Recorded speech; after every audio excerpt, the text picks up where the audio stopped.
বন্ধুরা, ঝোড়ো কাক দেখেছেন? দেখুন, এটা হচ্ছে মানুষ ঝোড়ো কাক। ছেলের জন্মদিনের অবস্থা দেখুন আমার।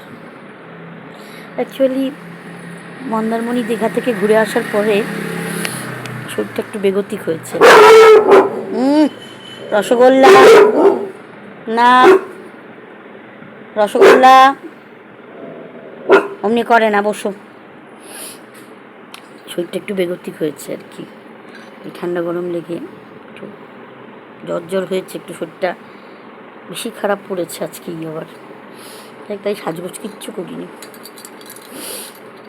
আর আজকে আমাদের 16 নম্বর ট্যাঙ্কে মা জগদ্ধাত্রী দশমী পুজো হচ্ছে। আমার যাওয়ার কথা ছিল গো, কিন্তু শরীরটা এত খারাপ করছে। কিন্তু কি আশ্চর্য অহমনীয় ব্যাপার, আমার এক দাদা কমলদা, আপনাদের আগেই বলেছি, তাঁর হাত দিয়ে আজকে রানাঘাটের বুড়িমা কি সুন্দর চলে এলেন। কি অপূর্ব ফটো, আপনারা দেখেছেন হয়তো, আবার আমি দেখাবো। আমি অভিভূত হয়ে গেছি যে মার এত কৃপা। মার কাছে আমি যেতে পারছি না, দাঁড়াতে পারছি না, কৃপা করে মা ফটো দিয়ে আমার কাছে চলে এলেন। হয়তো পূর্ব জন্মে স্বীকৃতি ছিল, এই জন্মেও তো কারোর পেছনে কাঠি দেই না, পূর্ব জন্মেও দেইনি। ওই জন্য হয়তো মা এত ভালোবাসেন।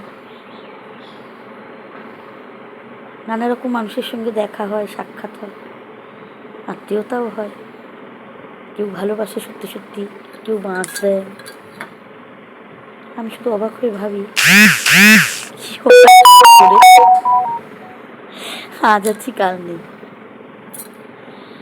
তবে কি জানেন, যেটা ভয়ানক অন্যায় তার প্রতিবাদটা করা উচিত। কি ঘরে কি বাইরে, চিরকালই আমি তা করে এসেছি, আজও করি। মা এত সুন্দর গান পূজনীয় মহারাজ কৃপাকরানন্দজি গাইলেন, কি নিবিড় কালো মায়। আমার মনে পড়লো ওই যে কৃষ্ণনগরে যে বুড়িমা রানীমা জগদ্ধাত্রী, অর্ধেক কালো মা কালী, অর্ধেক জগদ্ধাত্রী দুর্গা, ওই ছবিটা দিলাম। আরেকটি গান আছে স্বামীজি গাইতেন, নিবিড়